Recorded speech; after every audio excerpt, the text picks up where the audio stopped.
ఆమేన్. క్రీస్తునందు ప్రియమైన దేవుని బిడ్డలారా, ఈ ఉదయకాల సమయంలో ఈ కోట పండుగకు చేరి వచ్చినటువంటి మీకందరూ కూడా ప్రభు నామములో ప్రత్యేకమైన వందనాలు తెలియజేస్తూ ఉన్నా. దేవుని యొక్క మహాకృపను బట్టి దేవుడు గత సంవత్సరం అంతా మనము కాచి కాపాడి చక్కని ఆరోగ్యములో దేవుడు దయచేసి ఈ 2026వ సంవత్సరంలో మనమందరము కలిసి మరొక నాడు ఈ కోట పండుగను జరుపుకోవటానికి మన దేవుడు కృపనిచ్చాడు. అందుని బట్టి దేవునికి స్తుతి, దేవునికి ఘనత, దేవునికి కలుగును గాక. ఆమేన్. ప్రియమైన వారులారా, ఈ కోట పండుగ మనము ఎందుకు ఏర్పాటు చేయబడింది? ఈ కోట పండుగ సమయంలో మనం దేవునికి ఏమి తీసుకొని రావాలి, ఎటువంటి హృదయముతో దేవునికి ఇవ్వాలి, దేవునికి మనము ఇవ్వవలసినటువంటి అవసరత ఏంటిది అనేది మనం ఒకసారి జ్ఞాపకం చేసుకుంటే, ఇక్కడ 127వ దావీదు కీర్తన మొదటి వచనాన్ని మనము చదువుకుంటే, యెహోవా ఇల్లు కట్టించని ఎడల దాని కట్టువారి ప్రయాసము వ్యర్థమే. ఒక భక్తుడు ఒక మాట చెప్తూ ఉన్నారు, యెహోవా ఇల్లు కట్టించని ఎడల దాని కట్టువారి ప్రయాసము వ్యర్థమే.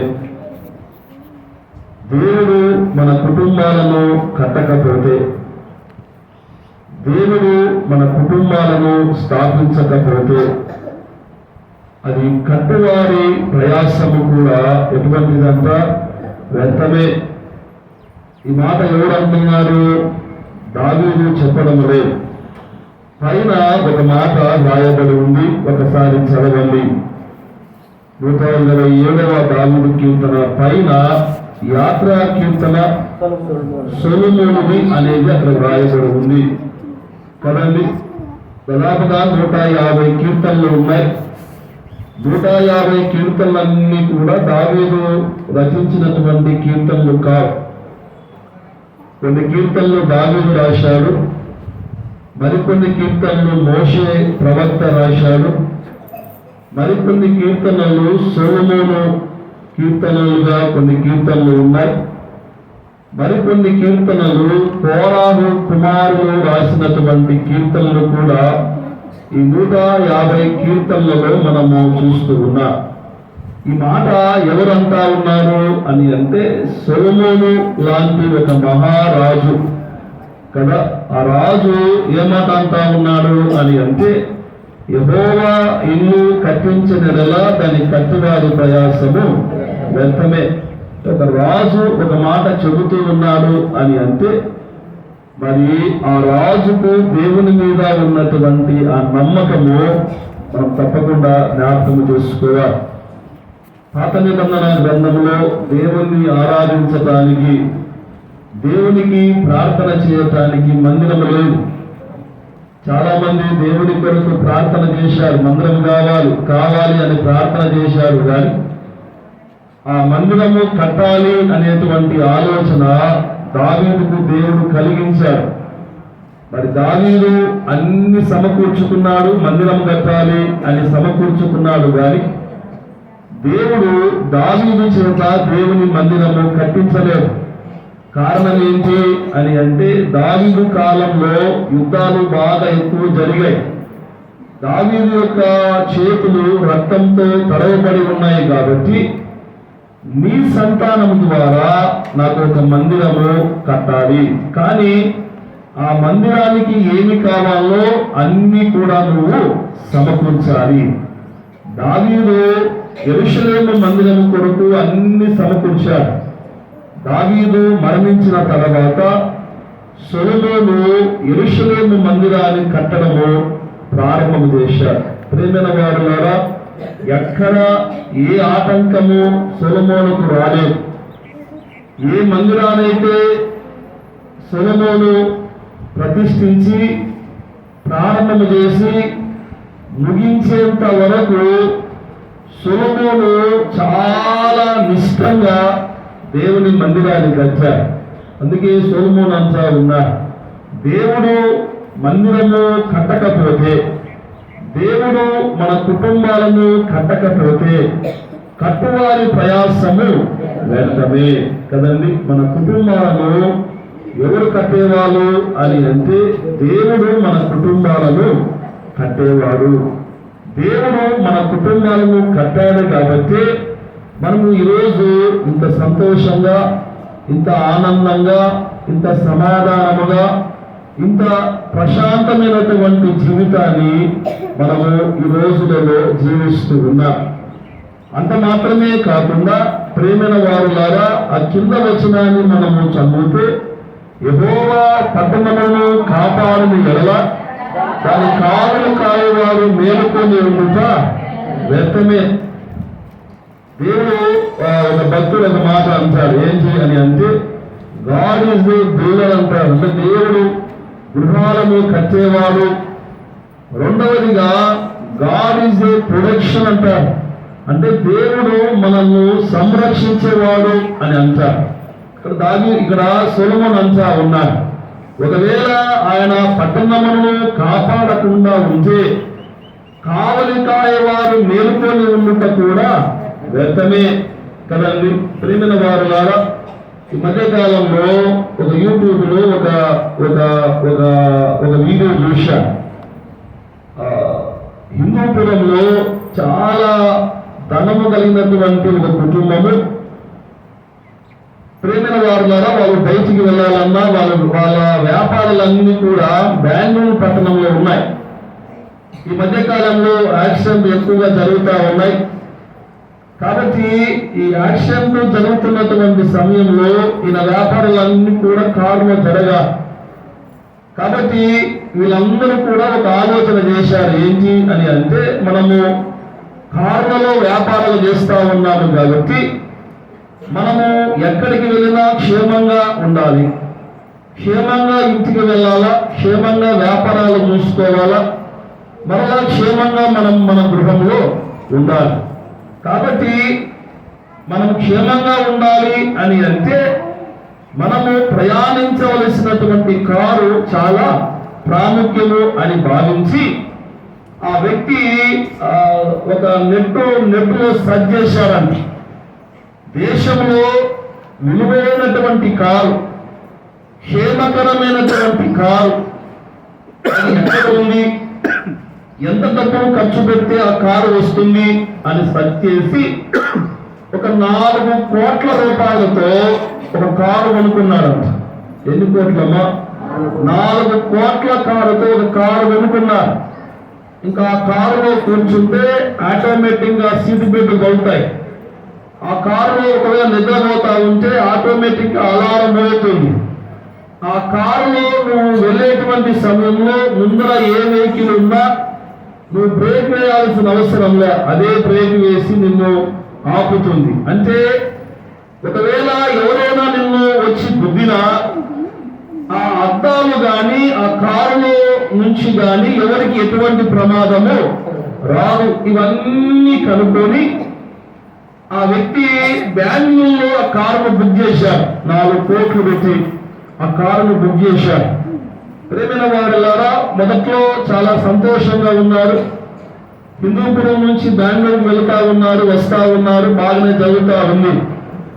ఒకరోజు ప్రేమైన వారిలారా, హిందూపురం నుంచి బెంగళూరు వెళ్తా ఉన్నారు. బెంగళూరులో 2 రోడ్లు ఉంటాయి కదా, ఇట్లా వెళ్ళేటువంటి రోడ్లు, ఇట్లా వచ్చేటువంటి రోజు.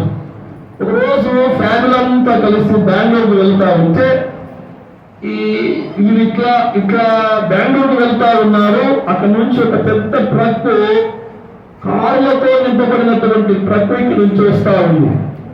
ఆ డ్రైవర్ నిద్రపోయాడో తెలియదు కానీ ఆ వ్యక్తి అవతల రోడ్డు నుంచి కరెక్ట్ ఈయన ప్రయాణం చేసేటువంటి కారు మీద ఆ ట్రక్ అంతా పడిపోయినట్టు. ఆ కారు యొక్క స్పెషాలిటీ ఏంటి అని అంటే, ఆ కారు ద్వారా ఎవరిని గుద్దినా కారు కాదు. ఒకవేళ కారు వెనుక నుంచి ఎవరు గుద్దినా కారుకు కాదు. ఇప్పుడు ఏం జరిగింది అని అంటే ఆ ట్రక్ హెవీ వెహికల్స్ తో ఉన్నటువంటి ఆ ట్రక్ అంతా యువతల రోడ్డుకి వచ్చి ఈ కారు మీద పడిందంట. కారు ఏం చేయబడింది? మొత్తం అప్పడంలాగా రోడ్డు కట్టుకొని పోయింది. ఆ కారులో ప్రయాణం చేసేటువంటి 5 మంది కూడా అక్కడనే చనిపోయారు. ప్రేమైన వారులారా, మనం అనుకుంటూ ఉంటాము మన డబ్బు మనము కాపాడుతుంది అని అనుకుంటూ ఉంటాం, మన యొక్క ఉద్యోగము మనల్ని కాపాడుతుంది అని అనుకుంటూ ఉంటాం, లేదా మన దగ్గర ఉండేటువంటి అధికారము మనము కాపాడుతుంది అని అనుకుంటాము. కానీ దేవుడు నిన్ను కాపాడకపోతే ప్రేమైన వారులారా, నువ్వు ఎప్పుడో కూడా పైకి వెళ్ళేవాడివే. ఈరోజు నువ్వు సజీవ లెక్కల్లో ఉన్నావు, నువ్వు సజీవంగా దేవుని మందిరంలో కూర్చున్నావు అని అంటే అది నీ గొప్పతనముగా లేదా నీ పెద్దల గొప్పతనముగా. దేవుడు నీకు ఆయుష్ ఇస్తా ఉన్నాడు, దేవుడు నీకు ఆరోగ్యం ఇస్తూ ఉన్నాడు, దేవుడు నీకు తన రెక్కల చాటున ఏం చేస్తా ఉన్నాడు? భద్రపరుస్తా ఉన్నాడు. కాబట్టి మనమందరం కూడా చాలా సంతోషంగా ఈ సమయంలో మనము సజీవ లెక్కల్లో ఉన్నాము అనేది మనము తప్పకుండా జ్ఞాపకం చేసుకోవాలి. ప్రేమైన వారులారా, యెహోవా పట్టణమును కాపాడిన ఎడల తన కావలి కాయవారు మేలుకొని ఉండుట వెంటనే. ఈరోజు నిన్ను దేవుడు కాపాడుతా ఉన్నారు. దేవుడు నీ కుటుంబాన్ని దేవుడు కడుతా ఉన్నాడు. దేవుడు నీ కుటుంబాన్ని సంరక్షిస్తా ఉన్నాడు. అంత మాత్రమే కాకుండా ప్రేమైన వారులారా, 2వ వచనాన్ని మనము చదువుకుంటే, నీవు వేకువనే లేచి చాలా రాత్రైన తర్వాత పండుకొనొచ్చు కష్టాతీతమైన ఆహారము తినుచుండుట వ్యర్థమే. తన ప్రియులు నిద్రించుచుండగా ఆయన వారికి ఇచ్చుచున్నాడు. దేవుడు ఎప్పుడు ఇస్తా ఉన్నాడంట మనకు? మనము నిద్రించేటువంటి సమయంలో దేవుడు మనకు ఇస్తూ ఉన్నాడంట. మన కష్టాజీతము ఇవన్నీ కూడా వ్యర్థమే. దేవుడు మనం నిద్రపోయినప్పుడు, దేవుడు మనము పడుకున్నప్పుడు, ఆ నిద్రపోయేటువంటి సమయంలోనే నీకు ఏమి కావాలో దేవుడు నిన్ను పోషిస్తూ ఉన్నాడు అనేది ఉదయకాల సమయంలో నువ్వు నేను జ్ఞాపకం చేసుకోవాలి. ప్రేమన దేవుని బిడ్డలారా, మరి సమయంలో దేవుని మందిరంలోనికి మనం వచ్చాం. దేవునికి కానుకలను అర్పణలను దేవునికి తీసుకుని వచ్చాం. అందును బట్టి నిజంగా దేవునికి వందనాలు తెలియజేసుకోవాలి. కానీ ఇచ్చేటువంటి మనము, దేవునికి అర్పించేటువంటి మనము ఏ రీతిగా అర్పిస్తూ ఉన్నాము? వాక్యం అంతా ఉంది. మనస్ఫూర్తిగా సంతోషముగా ధారాళముగా దేవునికి ఏం చేయాలంట? నీ అర్పణలు, నీ కానుకలు దేవునికి సమర్పించాలి. నువ్వు సమర్పణక గొడవక పిసినారితనముగా నువ్వు దేవునికి ఇవ్వటం ద్వారా నీవు ఇచ్చిన కూడా నీకు ఎటువంటి ప్రయోజనము ఉండదు అనేది జ్ఞాపకం చేసుకొని, మరి ఈ వివేకాల సమయంలో నీ కుటుంబాన్ని కట్టినటువంటి దేవునికి, నీ కుటుంబాన్ని కాపాడినటువంటి దేవునికి, నీ కుటుంబాన్ని పోషించినటువంటి దేవునికి నువ్వు కానుకలు, దేవునికి అర్పణలు అర్పిస్తూ ఉన్నావు. నువ్వు ఇచ్చిన దానికంటే ప్రేమైన వారులారా, నీ జీవితంలో తక్కువ కాకుండా విస్తారమైనటువంటి ఆశీర్వాదాలు నువ్వు తప్పకుండా పొందుకుంటావు. అపోస్తల కార్యములు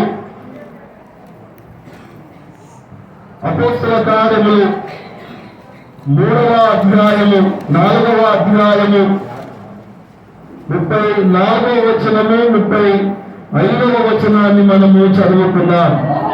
భూములైనను ఇళ్ళైనను కలిగిన వారందరూ వాటిని అమ్మి వాటి వల్ల తెచ్చి అపోస్తల పాదముల యొద్ద పెట్టుచూడొచ్చును.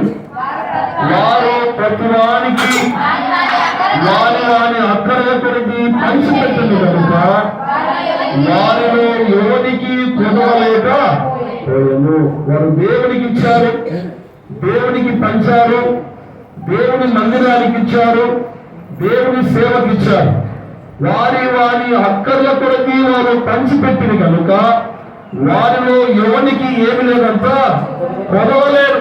మరి దేవుడు మిమ్మల్ని కూడా ఈ సంవత్సరము ఎటువంటి కొదవలేనటువంటి ఆశీర్వాదాలు, ఎటువంటి కొదవలేనటువంటి దీవెనల చేత, ఎటువంటి కొదవలేనటువంటి ఆరోగ్యాల చేత మన కొత్తపల్లి సంఘాన్ని దేవుడు దీవించాలి అని మీ దేవుని యొక్క ఆశీర్వాదాలు ఈ సంవత్సరం అంతా మీరు సంతోషంగా పొందుకొని మీరు, మీ పిల్లలు, మీ కుటుంబాలు ఆనందంగా ఉండాలని నేను ఈ సమయంలో మనస్ఫూర్తిగా కోరుకుంటూ అటువంటి కృప పరిశుద్ధాత్మ దేవుడు మనకు, మన సంఘానికి, మన కుటుంబాలకు అనుగ్రహించును గాక.